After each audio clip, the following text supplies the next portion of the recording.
You know, at the next bite, we try to show you some new stuff, whether it's a new technique, maybe a twist on an old technique, maybe a new lure. Well, this time we're going to show you something completely new, and that is new lakes. These are basically lakes up in northeast South Dakota that didn't exist 15 or 20 years ago. And my buddy here, Dan Stier, who fishes tournaments with me, also guides all over here in South Dakota, and he says, you got to get over here because the fishing is just phenomenal. He said, we're fishing these lakes that flooded several years ago, and the walleyes are just thick in them. You're going to get all kinds of fish, but he had a few secrets he wanted to show me. So we're coming over here to northeast South Dakota, show you a little bit of slow death, show you some of Dan Stier's secret techniques for slow death, and we're going to show you how to get the next bite. I'm just looking for the next bite, next bite, next bite. I'm just looking for the next bite.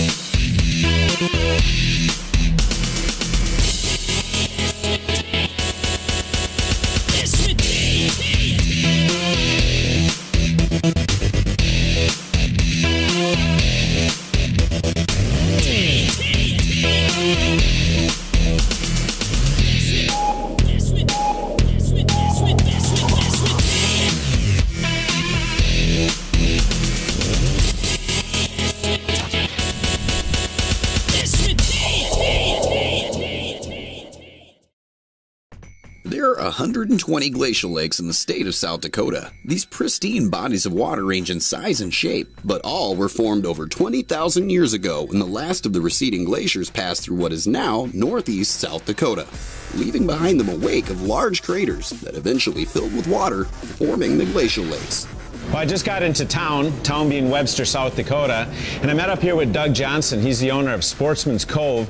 It's a great little bait shop here. They got hunting supplies and stuff, but they also have some lodging next door where we're going to be staying. But I was talking to Doug about the area here. You got a lot of new lakes out here, don't you? You know, we must have at least 30 fishable lakes within a half mile of here. A lot of them were the old glacial lakes that existed since man civilized this area, but since the 90s, a lot of new fisheries have developed here.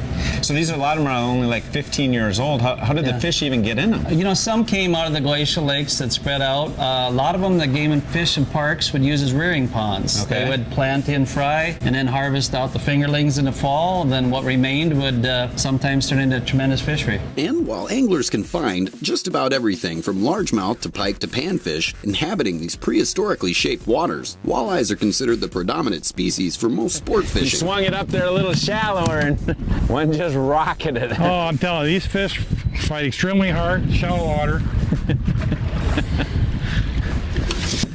He hammered it. Any number of bait caster and live bait techniques will work on these glacial lakes. Look at that one. But South Dakota native and recent FLW champion Dan Stier has something else in mind. They eat those shrimp in here, don't they? Yes, freshwater shrimp, lots of perch base, but see the hump on the head here? They grow so fast, that's what causes that. These fish are extremely healthy from the freshwater shrimp. I tell you what, them humpy head ones grow big too, don't they? Yes, they do. A technique that fellow professional tournament angler Keith Kavajecz is all too familiar with. Wally sandwich. Look at how he wanted that slow death. Especially since he helped bring it from the Dakotas to store shelves across the nation. The killer crawler strikes. Except out here, he and Dan are putting some new spin on this staple spinning crawler setup. So we're fishing the slow death tactic a couple different ways today. The one more traditional one is to use a real night crawler like this. Simply, like always, we're going to string this on. Now it's key to try and get that hook point right close to the tip of the crawler. String them on. I like to go a little bit beyond the collar on the crawler. Push it out, pull the head of the crawler up over the eyelet, and then pinch this off maybe a ½ inch behind the crawler. All right, and you can see how that slow death hook actually forms that crawler, and then once we set it in the water, that's what's going to make it spin down there. So that's just standard slow death. Couple alterations I'm making because we've got so many fish here, small ones, perch, walleyes. I wanted to go with something a little bit more durable, so I'm using what's called a killer crawler. This is actually a crawler we had Berkeley designed specifically for slow death. You can see it looks like a half of a night crawler. I'm going to string this on the same way, but before I do, I'm going to show you one little trick that we use to get this to spin a little bit better. It's called overbending. And all I'm going to do is simply take my slow death hook, and where the big hard turn is there, I'm going to bend it a little bit more. And that little bit of overbend just helps any artificials, whether it's the killer crawler, you can put on the 3-inch gulp fry, any kind of soft plastic. It'll actually form that plastic or that tail on this hook a little bit better and give it that good curl. So then after that, I'm going to just string it on the same way. This one you don't have to pinch anything off. You just leave about a 1/2 inch down there. One other little trick, if this doesn't spin quite right, especially with these artificials, simply slide that crawler up or down the line just a little bit. It'll form it a little bit different and really help out that spin.